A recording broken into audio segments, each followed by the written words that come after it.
Luto na po yung ating Bicol Express. Ayan. So, yummy. Tinanggal ko yung sili muna, guys.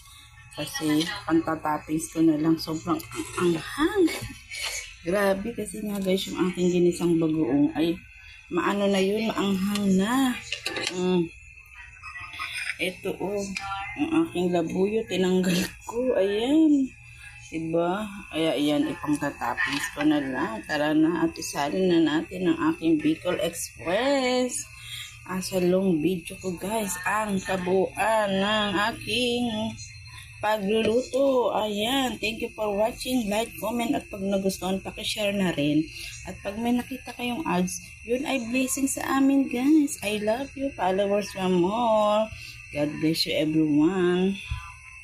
Thank you for watching. Bye-bye. Ayan ang ating Bicol Express.